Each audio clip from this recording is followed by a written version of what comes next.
الحمدللہ، اللہ تعالیٰ کا لاکھ لاکھ شکر ہے کہ مالک الملک نے اپنی یاد کی توفیق اور موقع عطا فرمایا۔ لاکھوں اور کروڑوں درود حضرت محمد مصطفیٰ صلی اللہ علیہ وآلہ وسلم پر، جن کے طفیل مالک الملک نے یہ مہربانی عطا فرمائی۔ سامعین کرام، اللہ تعالیٰ نے قرآن پاک میں ارشاد فرمایا، اعوذ باللہ من الشیطان الرجیم، بسم اللہ الرحمن الرحیم، یا ایھا الرسول قولوا من الطیبات واعملوا صالحا انی بما تعملون علیم، وَإِنَّ هَٰذِهِ أُمَّتُكُمْ أُمَّةً وَاحِدَةً وَأَنَا رَبُّكُمْ فَاتَّقُونِ فَتَقَطَّعُوا أَمْرَهُمْ بَيْنَهُمْ زُبُرًا كُلُّ حِزْبٍ بِمَا لَدَيْهِمْ فَارِحُونَ فَذَرْهُمْ فِي غَمْرَتِهِمْ حَتَّىٰ حِینٍ أَیَحْسَبُونَ أَنَّهُمْ نُمِدُّهُم بِهِ مِن مَّالٍ وَبَنِینَ نُسَارِعُ لَهُمْ فِی الْخَیرَاتِ بل لا یشعرون ان الذین هم من خشیۃ ربهم مشفقون والذین هم بآیات ربهم یؤمنون والذین هم بربهم لا یشرکون والذین یؤتون ما آتوا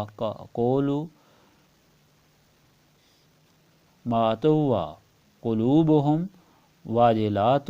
انہم الی ربهم راجعون اولئک یسارعون فی الخیرات وہم لہا سابقون ولا نکلف نفسا الا وسعها ولدینا کتاب ینطق بالحق وہم لا یظلمون بل قلوبهم فی غمرۃ من ھذا ولہم اعمال من دون ذلک ہم لہا عاملون حتی اذا اخذنا مترفیہم بالعذاب اذا ہم یجأرون لا تجأروا اليوم انکم منا لا تنصرون قد کانت آیاتی تتلی علیکم فکنتم علی اعقابکم تنکثون مستکبرین بہ سامرا تہجرون افلم یدبروا القول ام جاءہم ما لم یأت آباءہم الاولین ام لم یعرفوا رسولہم فہم لہ منکرون ام یقولون بہ جنۃ بل جاءہم بالحق واکثرہم للحق کارہون وَلَوِ اتَّبَعَ الْحَقُّ أَهْوَاءَهُمْ لَفَسَدَتِ السَّمَاوَاتُ وَالْأَرْضُ وَمَنْ فِيهِنَّ بَلْ آتَيْنَاهُمْ بِذِكْرِهِمْ فَهُمْ عَنْ ذِكْرِهِمْ مُعْرِضُونَ أَمْ تَسْأَلُوهُمْ خَرْجًا فَخَرَجُ رَبِّكَ خَيْرٌ وَهُوَ خَيْرُ الرَّازِقِينَ وَإِنَّكَ لَتَدْعُوهُمْ الی صراط مستقیم وان الذین لا یؤمنون بالآخرۃ عن الصراط لناکبون ولو رحمناہم وکشفنا ما بہم من ضر لجوا فی طغیانہم یعمہون ولقد اخذناہم بالعذاب فما استکانوا لربہم وما یتضرعون حتی اذا فتحنا علیہم بابا ذا عذاب شدید اذا ہم فیہ مبلسون۔ اے اللہ تعالیٰ کے پیغمبرو، پاکیزہ چیزیں کھاؤ اور پاکیزہ عمل کرو، بے شک جو مال تم کر رہے ہو میں ان سے باخبر ہوں۔ یہی تمہارا دین ہے اور وہ ایک ہی دین ہے اور میں تم سب کا پروردگار ہوں، سو تم مجھ سے ڈرو۔ لیکن کاٹ کر پارا پارا بنا دیا انہوں نے اپنی وحدت کو باہمی اختلاف سے۔ ہر گروہ اپنے نظریات میں خوش ہے، پس رہنے دو ان کو اپنی مدہوشی میں کچھ وقت تک۔ کیا یہ خیال کرتے ہیں کہ ہم جو ان کی مدد کرتے ہیں مال اور اولاد کی کثرت سے تو ہم جلدی کر رہے ہیں ان کو بھلائیاں پہنچانے میں؟ بلکہ وہ بے خبر ہیں۔ بے شک وہ لوگ جو اپنے رب کے خوف سے ڈر رہے ہیں، اور وہ جو اپنے رب کی آیتوں پر ایمان رکھتے ہیں، اور وہ جو اپنے رب کے ساتھ کسی کو شریک نہیں کرتے، اور وہ جو دیتے ہیں اور جو کچھ دیتے ہیں اس حال میں کہ ان کے دل ڈر رہے ہیں کہ وہ اپنے رب کی طرف لوٹنے والے ہیں۔ یہی لوگ جلدی کرتے ہیں بھلائیاں کرنے میں، اور یہی سب سے پہلے انہیں پہنچے گی۔ اور ہم تکلیف نہیں دیتے کسی نفس کو مگر جتنی اس کی طاقت ہے، اور ہمارے پاس ایک کتاب ہے جو سچ بولتی ہے، اور ان پر کوئی ظلم نہیں کیا جائے گا، بلکہ ان کے دل مدہوش ہیں اس سے، اور ان کے اعمال مومنوں کے اعمال سے مختلف ہوتے ہیں، یہاں تک کہ جب ہم پکڑیں گے ان کے خوشحال لوگوں کو عذاب سے، اس وقت وہ چلائیں گے، آج نہ چلاؤ کہ تمہاری ہماری طرف سے اب کوئی مدد نہ کی جائے گی۔ جب میری آیتیں تمہارے سامنے پڑھی جاتی تھیں اور تم اپنی ایڑیوں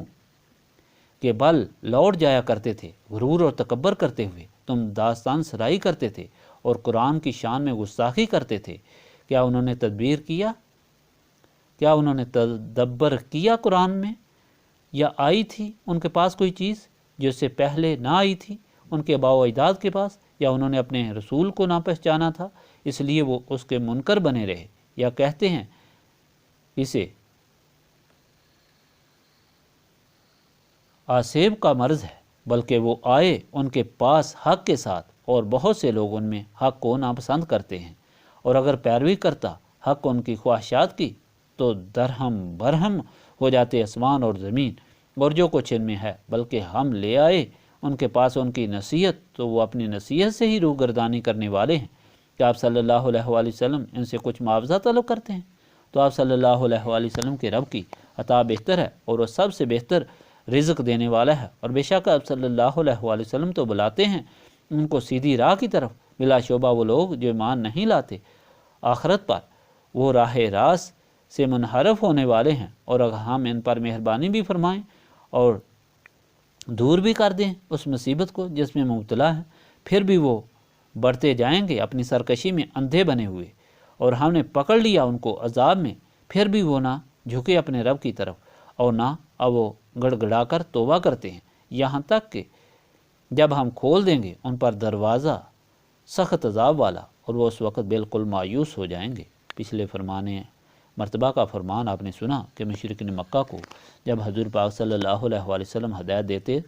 تو پہلی گزری ہوئی امتوں کی طرح یہ کہہ کر انکار کرتے کہ ہماری طرح ہی کا انسان اللہ تعالیٰ کا رسول کیسے ہو سکتا ہے، اور ہم کو ہدایت کس طرح دے سکتا ہے، اور مر مٹ کر خاک اور ہڈیاں بننے کے بعد کوئی جینا اٹھنا نہیں، بس یہی زندگی ہے۔ اس کے ساتھ یہ بھی بتایا تھا کہ یہ حماقت کی باتیں اور عقیدہ ان کے لیے اس لیے ان کا تھا کہ ان کی عقل مردہ تھی نسبت رسولی صلی اللہ علیہ وآلہ وسلم سے محرومی کی وجہ سے، ورنہ ان باتوں کا جواب پہلے رسول اپنی امتوں کو دے چکے تھے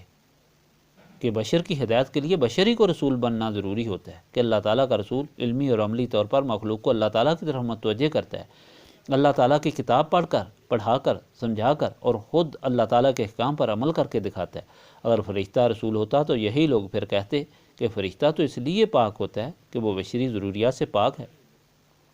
اگر ہماری طرح بشر ہو تب عمل کرے تو پتہ چلے۔ اور دوسری بات کا جواب دیا گیا کہ جو خالق کو کچھ نہ ہونے سے پیدا کر سکتا ہے تو بسیدہ ہڈیوں سے بھی انسان پیدا کر سکتا ہے، اور قیامت کا دن جزا اور سزا کے لیے نہ ہو تو پھر سارے اعمال بے فائدہ ہو جائیں گے، ڈر اور خوف دور ہو جائے گا، ہر انسان فرائض سے غافل ہو کر اپنے فائدے کے لیے ہی عمل کرے گا، ظلم، ناانصافی، بے حیائی اور برائی کو روکنے والی کوئی چیز نہ ہوگی۔ یہ اظہر من الشمس حقیقت اس لیے یہ لوگ قبول نہیں کرتے تھے کہ ان کی قوت سماعت اور قوت بصارت ظلمت کی وجہ سے مردہ ہو چکی تھی۔ آج کا فرمان بھی اسی ہدایت کو دہرا رہا ہے، مختلف پیرا یہ ہے۔ اللہ تعالیٰ اپنے رسولوں کو تسلی دیتا ہے، اور حضور پاک صلی اللہ علیہ وآلہ وسلم کو بھی تسلی دے رہا ہے کہ آپ صلی اللہ علیہ وآلہ وسلم اپنی پاکیزہ خوراک اور عمل کو جاری رکھیں جس سے اللہ تعالیٰ بخوبی واقف ہے۔ یہ لوگ تو ہدایت کے بعد پھر بھی گمراہ ہوتے ہیں، ان کو معلوم ہے کہ سارے رسول ایک ہی پیغام لے کر آئے کہ اللہ تعالیٰ سب کا خالق ہے، بس اس کی عبادت کرو اور اس کا شکر ادا کرو اور اس کے ساتھ کسی کو شریک مت کرو، مگر ان لوگوں نے ہمیشہ اپنے عقیدے الگ بنائے، مذہب الگ بنائے، اور اگر انہیں زندگی میں سہولت ملتی ہے تو وہ سمجھتے ہیں کہ وہ راہ راست پر ہیں، دراصل سہولت ان کو گمراہی میں بڑھنے کے لیے ہوتی ہے تاکہ وہ زیادہ سے زیادہ عذاب کے حقدار بنیں۔ جو لوگ اللہ تعالیٰ کے احکام کی پابندی کرتے ہیں ان کو اچھائی کا بدلہ اللہ تعالیٰ ضرور دیتا ہے اور آخرت میں دیتا ہے، اللہ تعالیٰ نے جو احکام عطا فرمائے ہیں وہ ایسے مشکل نہیں کہ انسان ان کی پابندی نہ کر سکے، بلکہ ہر طرح کی آسانی دین میں رکھی گئی ہے، لیکن یہ لوگ پھر بھی قبول نہ کر کے عذاب میں گرفتار ہوتے ہیں۔ ہدایت دینے والوں کو اسیب زدہ کہتے ہیں اور جھوٹ کا بہتان لگاتے ہیں۔ ان کو اس وقت پتہ چلے گا جب یہ اپنے برے انجام کو پہنچے گے اور سخت سزا اور عذاب کے حقدار ہوں گے۔ سامعین کرام، ساری ہدایت کا خلاصہ یہی ہے کہ بات وہی سن سکتے ہیں، عمل وہی کر سکتے ہیں، قبول وہی کر سکتے ہیں جن کو نسبت رسولی صلی اللہ علیہ وآلہ وسلم حاصل ہوتی ہے، جس کی برکت سے قوت سماعت اور قوت بصارت کام کرتی ہے۔ اس لیے یہاں نسبت رسولی صلی اللہ علیہ وآلہ وسلم حاصل کرنے کی تلقین کی جاتی ہے اور اس دولت کو حاصل کرنے کے لیے یاد الہی کی محفل منعقد کی جاتی ہے۔ اللہم صلی علی سیدنا محمد وعلی آلہ وصحبہ صلاۃ تکون لنا امان من کل خوف ربنا آتنا فی الدنیا حسنۃ وفی الآخرۃ حسنۃ وقنا عذاب النار۔ لا الہ الا انت سبحانک انی کنت من الظالمین، انت ولی فی الدنیا والآخرۃ توفنی مسلما والحقنی بالصالحین۔ ربنا لا تزغ قلوبنا بعد اذ ہدیتنا وہب لنا من لدنک رحمۃ انک انت الوہاب۔ اللہم انک عفو تحب العفو فاعف عنی یا غفور یا غفور یا غفور۔ استغفر اللہ العظیم الذی لا الہ الا هو الحی القیوم واتوب الیہ۔ سبحانک ربک رب العزۃ عما یصفون وسلام علی المرسلین والحمد للہ رب العالمین۔